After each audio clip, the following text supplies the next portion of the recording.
Hi, and welcome to Enchantment of Eternity's review for Better Call Saul, Season 2, Episode 1, Switch. This video is a part of a series of videos where I review episodes of Better Call Saul, and it's continuing from my reviews of Season 1, which I did last year when that was airing. This video will contain spoilers for everything up to Episode 1 of Season 2, so if you haven't seen up to this point, you will not want to watch this video, otherwise things will be spoiled for you. So we begin this episode much in the same way that Season 1 started, with a black and white flash forward to post-Breaking Bad times where Saul is hiding as a manager at a Cinnabon in Omaha. He accidentally locks himself in the dumpster room, and he could get out by using the emergency exit, but in doing so would notify the police, and so he refuses to use it, as obviously he wants to avoid a run-in with the law and is in fear of being recognized. So he waits for hours until someone finally opens the door so he can get out, but we see that he carved on the wall, SG was here. SG obviously stands for Saul Goodman. Now, I find this scene really telling for several reasons. As I read in an article before this show came out that stated that the show would have scenes from before, during, and after Breaking Bad times. And anyone involved with the show has avoided referring to it as a prequel. I always took this to mean that the main timeline in the show would eventually move up to and then surpass Breaking Bad times. Although that may not be the case, it may just be referring to these little flash forward scenes. However, I do think that these scenes are building to something and are related to the main storyline happening in 2002. I do think eventually we will get a conclusion to this present day storyline, and I feel that this will become the main storyline eventually. And the reason I say this is because we see here he obviously still thinks of himself as Saul Goodman. Notice he wrote SG on the wall, not JM, as in Jimmy McGill. And in Season 1, that scene that we got, he was watching old commercials of himself as Saul Goodman, really longing for the good old days. In short, he is not happy with his current life, and I think will eventually try to recapture some of the magic he once had. In fact, when you think about it, this present-day storyline mirrors the 2002 storyline in that in both cases, he's unhappy and unsure of his place in the world. In Season 1, he was trying to be like his brother and be a high-up, above-board lawyer, but at the end of it, he realized that it wasn't for him and he'd rather go back to being the petty con man slipping Jimmy. But we see him go back and forth on that in this episode, so I believe Season 2 will be about him learning to find a happy medium between being a sleazy con man and a lawyer by becoming Saul Goodman, the sleazy lawyer.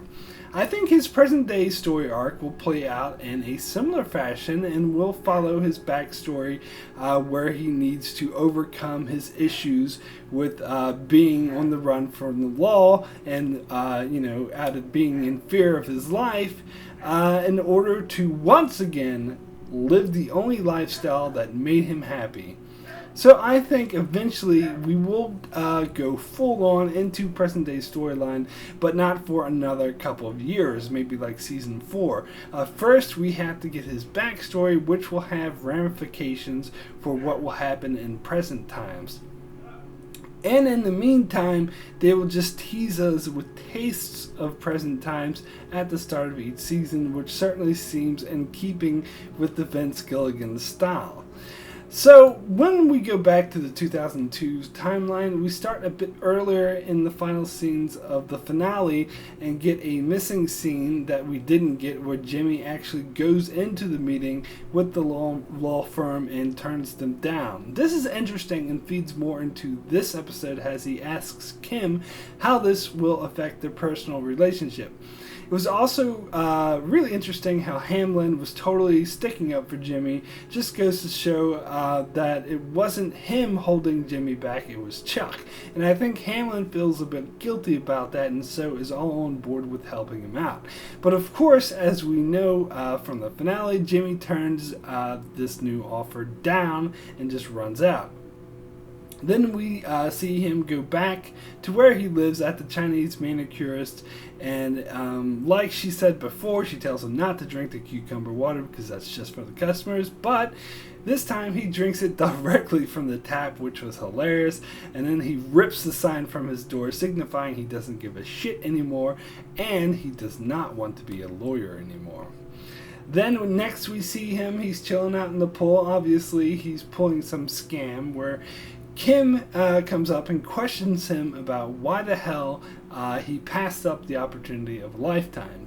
Jimmy then made it clear he doesn't want to be a lawyer, and Kim made that great reference to him walking the earth like Jules at the end of Pulp Fiction, who in that film said he was going to walk the earth like Kang in Kung Fu.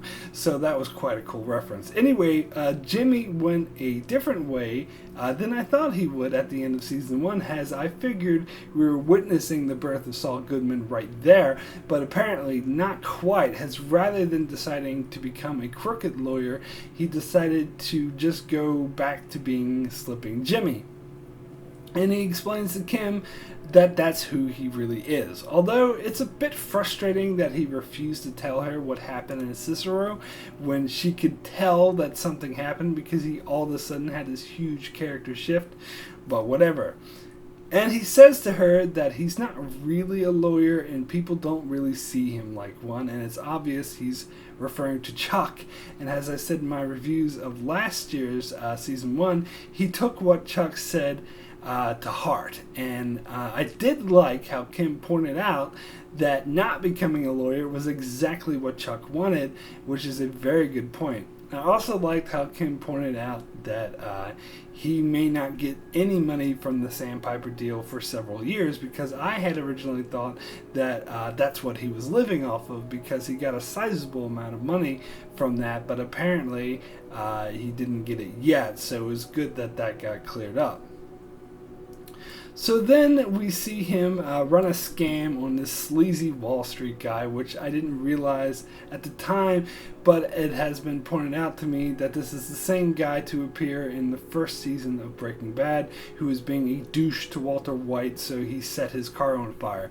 Anyway, it was interesting how easily Kim played right into it. You know, at first I didn't think she was going to go for it, but I guess it just goes to show how close being a lawyer is to being a con man, which I'm sure will come into play later on. And of course, we get another Breaking Bad reference, as apparently the $50 tequila that they're drinking is the same kind that Gus Fring used to poison the cartel guys in Breaking Bad. So that was pretty interesting.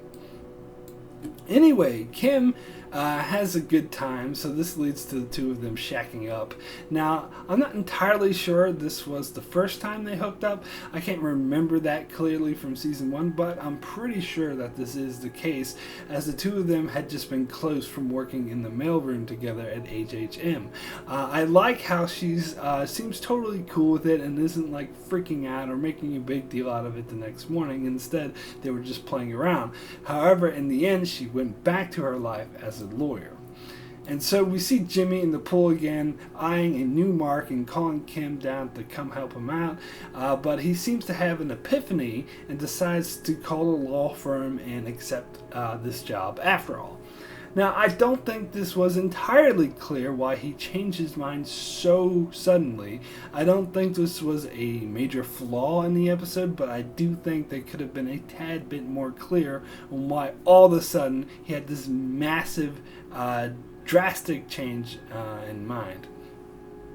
One could assume he realized how empty the life of the con man is and finally agreed with Kim that that kind of life cannot last. He probably realized through the past couple of years of living on the up and up how it's more sustainable than living the life of a con artist. So he calls the law firm and gets a real cushy job with a fancy office, a company car, and the whole 9 yards. But they finish the scene of him flipping this light switch with a sign that specifically says not to flip it, which he just did for the hell of it. So to me, this just signifies that things are not going to work out for him at this law firm because he's not going to be able to play by the rules and be completely on the up and up. But I think he realized that the life of a petty con artist isn't that good either. So again, I think this season is going to be about him coming to the realization that what he needs to do is to combine the two elements of both lifestyles, of his con artist lifestyle and his lawyer lifestyle, and I do believe that this will take him all season to realize this, and the side plot with Mike and Nacho will somehow eventually come into play in helping him come to this realization.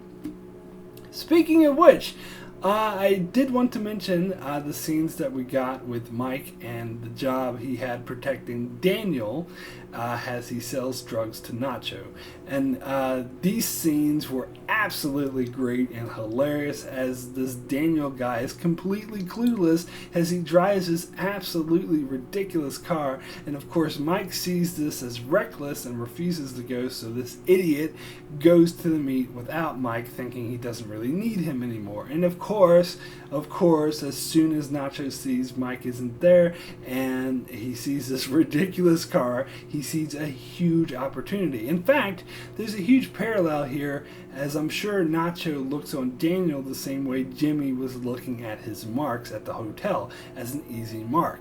In addition, in the previous season, Nacho mentioned how he likes to rip off other crooks because they can't actually go to the police. But of course, this moron does go to police, which seems like it will end quite badly for him. There's still a lot of unanswered questions, things I'm not entirely sure about involving this storyline, because we still don't know what exactly was stolen from him. Did Nacho steal his drugs, his cash? Why did they take the baseball cards and not the TV? Maybe because they knew it would piss him off, or perhaps because the baseball cards were in the safe and they found him. They found them when they were looking for the cash and the drugs. One thing's for certain, though. I think that this guy is too stupid to realize that it was Nacho that ripped him off.